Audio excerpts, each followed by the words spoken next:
کہتے ہیں خبر کوئی نہیں، سویا ہوا تھا، کانوں میں سرسوں کا تیل ڈال کر پاگل بناتے ہو یزید کو۔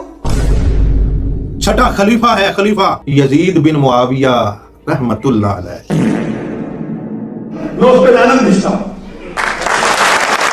اچھا یہ بتائیں، آپ یزید کو قاتل حسین رضی اللہ عنہ سمجھتے ہیں نا؟ یزید اگر قتل حسین میں ملوث نہیں تو اس نے قاتلوں سے بدلہ کیوں نہیں لی؟ کیا حضرت علی رضی اللہ تعالیٰ عنہ نے حضرت عثمان کے قاتلوں سے بدلہ لے لیا تھا؟ کہ اہل سنت لعنت بیچتے ہیں یزید پہ؟ ہمارے بڑوں نے اگر بھیجی ہے تو ہم بھی بیچتے ہیں، اگر انہوں نے نہیں بھیجی تو ہم بھی نہیں بیچتے۔ 1 کروڑ یزید ہو سیدنا حسین کے پاؤں کی خاک کے برابر ہو۔ حضرت حسین سے میرے نزدیک یہ ایک اسٹریٹجک مسٹیک تھی۔ میرے بھائی، اسلامی تاریخ کی سب سے دردناک اور احساس بحثوں میں سے ایک مسئلہ حضرت امام حسین رضی اللہ تعالیٰ عنہ کی شہادت اور یزید بن معاویہ کا کردار ہے۔ صدیوں سے اس مسئلے پر مختلف علماء نے مختلف آراء پیش کی ہیں۔ کوئی یزید کو فاسق اور ظالم کہتا ہے، کوئی اس پر لعنت بھیجنے کو جائز سمجھتا ہے، کوئی خاموش رہنے کو بہتر قرار دیتا ہے، جبکہ کچھ علماء کہتے ہیں کہ اس معاملے کو اللہ کے سپرد کر دینا چاہیے۔ اس ویڈیو میں ہم مختلف مکاتب فکر کے معروف علماء کی اپنی اصل آراء انہی کی زبان میں سنیں گے تاکہ ہر شخص خود دیکھ سکے کہ اس مسئلے میں اہل علم کے درمیان کیا اختلاف رائے موجود ہے۔ آج کی ویڈیو شروع کرنے سے پہلے میں بطور اس چینل کا ایڈمن اپنی ذاتی رائے واضح کرنا چاہتا ہوں تاکہ ویڈیو دیکھتے وقت آپ کو میرا موقف پہلے ہی معلوم ہو۔ میرے بھی میں کوئی عالم یا مفتی نہیں ہوں، صرف ایک طالب علم اور ویڈیو کریٹر ہوں۔ میری رائے میں حضرت امام حسین رضی اللہ تعالیٰ عنہ کی شہادت امت مسلمہ کا ایک بہت بڑا سانحہ ہے، اور اس معاملے میں یزید کو بری الجمع نہیں سمجھتا۔ میں یہ نہیں کہہ سکتا کہ اسے کچھ معلوم ہی نہیں تھا یا اس کا اس واقعے سے کوئی تعلق ہی نہیں تھا۔ اسی طرح میں یزید کے حق میں کوئی تعریفی کلمات یا اچھے القابات بھی استعمال نہیں کرنا چاہتا جہاں تک کہ اس پر لعنت کرنے کا تعلق ہے، اگرچہ دل میں شدید نفرت اور غصہ پیدا ہوتا ہے کیونکہ اس مسئلے میں اہل علم کی مختلف آراء موجود ہیں۔ اس لیے میں اس معاملے میں اپنی زبان کو وہیں روک دیتا ہوں جہاں شریعت نے احتیاط کی گنجائش رکھی ہے۔ آپ جذبات یا میری رائے کو ایک طرف رکھتے ہیں اور دیکھتے ہیں کہ مختلف مکاتب فکر کے بڑے بڑے علماء خود یزید کے بارے میں کیا کہتے ہیں۔ یزید کا قطعی طور پر امام حسین علیہ السلام کو قتل کرنے کا حکم ثابت ہے بغیر شک و شبہ کے۔ امام حسین علیہ السلام کو قتل کرنے کا حکم کتب حدیث سے ثابت ہے، اور یہ کہنا کہ وہ ابن زیاد نے کروایا، یزید کو خبر نہ تھی، یہ یزید کو باعزت بری کرنے والے لوگوں کو سوچنا چاہیے کہ قیامت کے دن وہ کہاں کھڑے ہوں گے۔ یزید کے حامیوں نے خط لکھ لی کہ یہ جو ہے نا نعمان یہ یا کمزور ہے یا ویسے سختی نہیں کرتا، اگر آپ کو شہر درکار ہے تو کسی سخت آدمی کو بھیجو۔ اس کے حامی بے شمار تھے وہاں بھی۔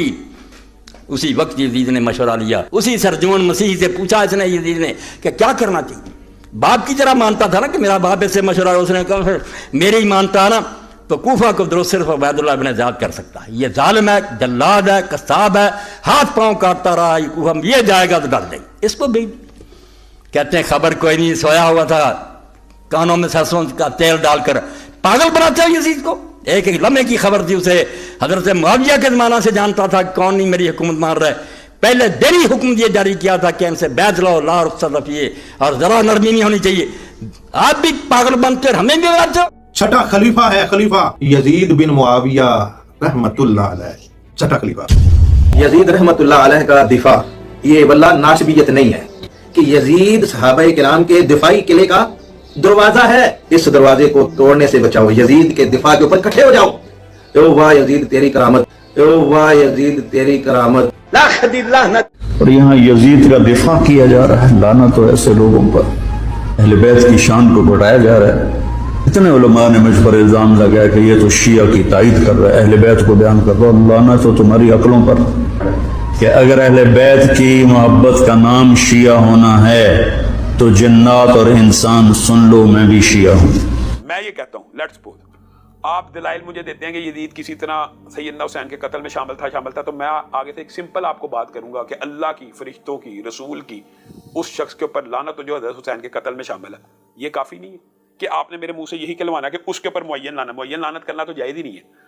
یزید کے دور حکومت میں سیدنا حسین کا قتل ہوا ہے، اور یزید نے اس قتل کے بعد بھی عبید اللہ ابن زیاد کو برطرف نہیں کیا، نہ حضرت حسین کے قاتلوں کو کوئی سزا دی، تو اس کی کوئی تعویل بنتی نہیں ہے جتنا بھی کھینچو تانو۔ اور سیدنا حسین کا قتل کوئی ہلکی بات نہیں تھی کہ ہم یزید کو معاف کر دیتے کہ جناب آپ کوئی بات نہیں یار، حکومت کے لیے بڑے مسائل ہوتے ہیں، اس لیے یزید کی برائی اگر نہیں ہوتی تو تعریف تو کم از کم نہیں کرنی چاہیے۔ بعض لوگ سے برائی نہیں ہوتی تو کم از کم تعریف تو نہ کرو نا۔ کل حضرت حسین نے پکڑ لیا قیامت کے دن، آج کے دور حکومت میں کوئی کام ہوتا ہے تو تم حکومت کو برا بھلا کہتے ہو، اس سے بڑا تاریخ میں کوئی بدترین ظلم ہو سکتا ہے کہ اہل بیت کی ایک پوری جماعت کو کربلا کے میدان میں شہید کر دیا گیا، اور صرف ہر دھرمی اور ضد کی بیس پہ، جبکہ حضرت حسین رضی اللہ تعالیٰ عنہ اس کے لیے بھی تیار تھے واپس جانے کے لیے، کوئی وہ خلیفہ سے لڑنے کے لیے تھوڑی آئے تھے، امیر سے لڑنے کے لیے تھوڑی آئے تھے۔ اتنا بھی خیال نہ کرنا کہ نبی صلی اللہ علیہ وسلم کے نواسے ہیں اور کتنے اہل بیت آپ کے ساتھ، گھر کی مستورات کے ساتھ ہیں، عورت کے ساتھ تو کوئی آپ کے گھر میں آ جائے تو انسان اس کو عزت دیتا ہے، تو یہ ہلکی بات نہیں ہے، یہ بہت بڑی بات ہے، اس لیے یزید کی تعریفیں نہ کیا کرو بیٹھ کے۔ معلوم کیا کہ یزید کی قبر ہے کہاں، تو لوگوں نے بتایا کہ فلاں جگہ ایک دمشق کے لوگ کوڑا کرکٹ جہاں پھینکتے ہیں، کچرا پھینکتے ہیں،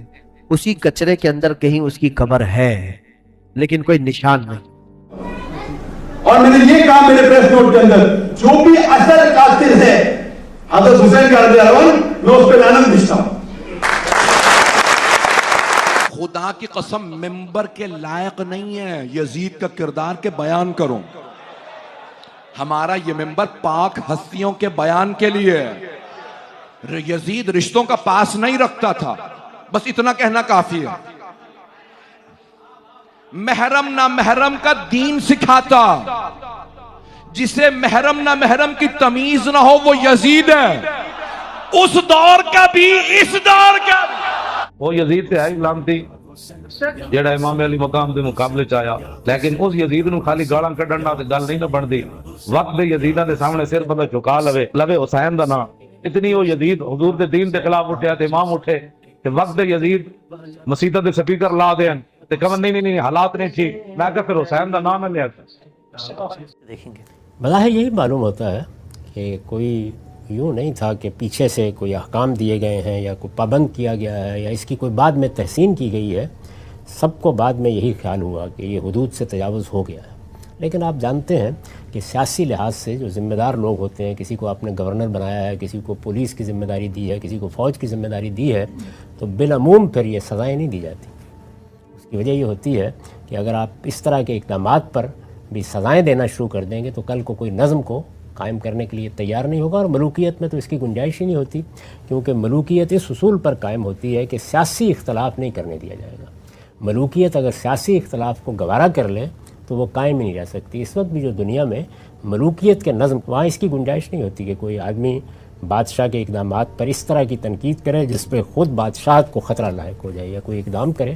تو یہ معاملات سیاسی زندگی میں ہوتے ہیں، بظاہر یہ معلوم ہوتا ہے کہ نہ پہلے سے کسی کی منصوبہ بندی تھی اور نہ بعد میں کوئی اس کے اوپر راضی تھا، تاہم جب ہو گیا تو پھر کسی کے پاس بھی اس کا کوئی حل نہیں تھا۔ یعنی میں یزید کو قتل حسین میں مجرم سمجھتا ہوں، اس کے دور ملوکیت میں یہ ہوا ہے، ٹھیک ہے، اور بخاری مسلم سے میں نے احادیث ثابت کی ہیں کہ اس تک جو ہے وہ امام زین العابدین بھی گئے ہیں، ان تک یہ بات پہنچی ہوئی ہے۔ میں اس کو قتل حسین میں اس طریقے سے مجرم سمجھتا ہوں کہ اس کے دور ملوکیت کے اندر ہوا ہے۔ تو حضرت عبداللہ بن عمر یزید اگر قتل حسین میں ملوث نہیں تو اس نے قاتلوں سے بدلہ کیوں نہیں لی؟ ایک بندہ آیا، اس نے یزید سے کہا عملے رکابی ذہبم و فضہ، میری یہ تھالی سونے اور چاندی سے بھر دے کہ میں نے حسین کو قتل کیا۔ تو یزید نے کہا تم نے حسین کو قتل کیا؟ کہ ہاں۔ یزید جلاد کو بلایا اور کہا اس نے قتل حسین کا اعتراف کر لیا، اس کی گردن اڑا دو، اس کو قتل کر دو۔ اسے قتل کروا دی۔ ابن سعد نے انہیں قتل کیا۔ کچھ حکمرانوں کی مجبوریاں ہوتی حالات کے پیش نظر۔ کیا حضرت سیدنا علی ابن ابی طالب رضی اللہ تعالی عنہ آپ اور میں تصور کر سکتے ہیں کہ وہ قتل عثمان میں ملوث تھے؟ تصور ہو سکتا ہے؟ رائی کے برابر بھی شک ہے کسی کو؟ قتل، ان کا دامن بالکل پاک۔ لیکن کیا حضرت علی رضی اللہ تعالیٰ عنہ نے حضرت عثمان کے قاتلوں سے بدلہ لے لیا تھا؟ بولتے کیوں نہیں؟ لیا تھا؟ نہیں نہ لیا؟ ایک بات سنیں، حضرت حسین رضی اللہ تعالیٰ عنہ اور ان کا کنبہ شہید ہو گیا، تو ان کے کنبے کے جو افراد تھے ان میں جو مرد بچا ہے وہ حضرت زین العابدین رحمۃ اللہ علیہ، مرد وہ ہیں، باقی عورتیں۔ کسی نے ایف آئی آر کٹوائی؟ کوئی قصاص کا مطالبہ لے کے کھڑا ہوا؟ اٹھ جاتا نا کوئی بندہ۔ اب مجھے آپ بتائیں، حضرت عثمان کے قصاص کا مطالبہ لے کر کون کھڑا ہوا تھا؟ ام المومنین ایک، معاویہ دو۔ قصاص کا مطالبہ بھی ہے، حضرت علی نے قصاص نہیں لیے، مجبوریاں ہیں، کچھ حکمران کی مجبوریاں ہوتی ہیں، اس میں حضرت علی کا دامن بے داغ ہے، جبکہ قصاص کا مطالبہ بھی ہوا۔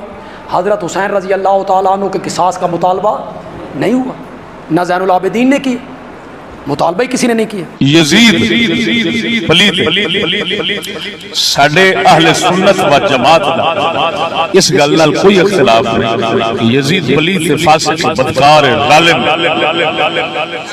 اس وچ دوسری گل ہے ہی۔ بات سمجھنا تو کیا ہمارا نظریہ ہے آج کے بعد؟ وہ ہے برا خدا جانے، یزید ہے اچھا خدا جانے، منہ اس کے متعلق بند رکھو۔ کیوں؟ دلائل متعارض ہیں۔ صحابی فرماتے ہیں بدکار ہے اور مولا علی کا بیٹا فرماتا ہے نیکوکار ہے، تو کسی کو غلط نہیں کہہ سکتے، ایسے حال میں چپ ضروری ہے۔ سمجھ نہیں آ رہی کیا کہہ رہا ہوں؟ اسی کو توقف اور سکوت کہتے ہیں۔ گالیاں نہیں نکالنا، لعنتیں نہیں کرنی، اپنے مذہب کے خلاف نہیں چلنا۔ یزید پہ لعنت کے بارے میں آج کل بات کی جا رہی ہے، اس کا کیا جواز ہے؟ کہ اہل سنت لعنت بھیجتے ہیں یزید پہ؟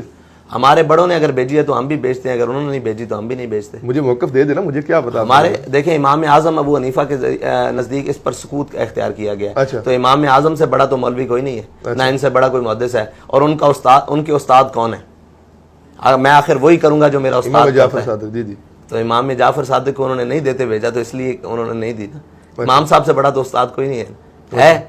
امام صاحب کو اللہ تعالیٰ نے یہ شان دی ہے کہ اگر لکڑی کا ممبر ہو تو اللہ تعالیٰ نے ان کو وہ علم دیا ہے، وہ ثابت کر سکتے ہیں کہ یہ سونے کا ہے۔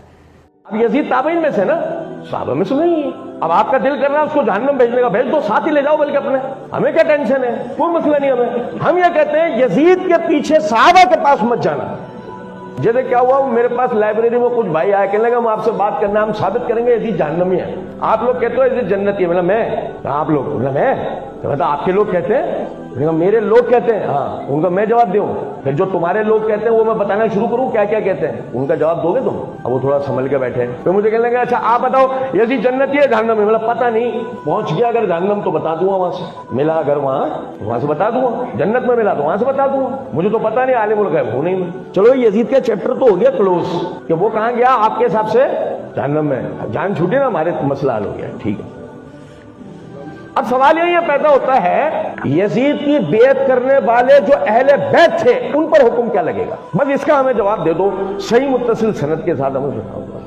دمشق کے دربار میں جو کچھ یزید نے کیا اور کہا اس کے متعلق روایات مختلف ہیں، لیکن ان سب روایتوں کو چھوڑ کر ہم یہی روایت صحیح مان لیتے ہیں کہ وہ حضرت حسین اور ان کے ساتھیوں کے سر دیکھ کر آپ دیدہ ہو گیا اور اس نے کہا کہ میں حسین کے قتل کے بغیر بھی تم لوگوں کی طاعت سے راضی تھا، اللہ کی لعنت ہو ابن زیاد پر، خدا کی قسم اگر میں وہاں ہوتا تو حسین کو معاف کر دیتا، اور یہ کہ خدا کی قسم اے حسین میں تمہارے مقابلے میں ہوتا تو تمہیں قتل نہ کرتا۔ پھر بھی یہ سوال لازماً پیدا ہوتا ہے کہ اس ظلم عظیم پر اس نے اپنے سرپھرے گورنر کو کیا سزا دی؟ حافظ ابن کثیر کہتے ہیں کہ اس نے ابن زیاد کو نہ کوئی سزا دی، نہ اسے معزول کیا، نہ اسے ملامت ہی کا کوئی خط لکھا۔ اسلام تو خیر بدرجہ بلند چیز ہے، یزید میں اگر انسانی شرافت کی بھی کوئی رمق ہوتی تو وہ سوچتا کہ فتح مکہ کے بعد رسول اللہ صلی اللہ علیہ وسلم نے اس کے پورے خاندان پر کیا احسان کیا تھا اور اس کی حکومت نے ان کے نواسے کے ساتھ کیا سلوک کیا۔ اس کو لعنت اللہ کہنا چاہیے یا رحمت اللہ کہنا چاہیے، اس میں ہمیں کیا وہ خوش تھا۔ اور پھر سب سے بڑی بات یہ ہے کہ حضرت حسین رضی اللہ عنہ اور یزید آپس میں رشتہ دار ہیں۔ یزید ابن معاویہ ہے، معاویہ کا بیٹا ہے، اور معاویہ ابی سفیان کا بیٹا ہے، اور حضرت حسین علی ابن ابی طالب کے بیٹے ہیں، اور ابی طالب پھر حسین تو رشتہ دار ہیں۔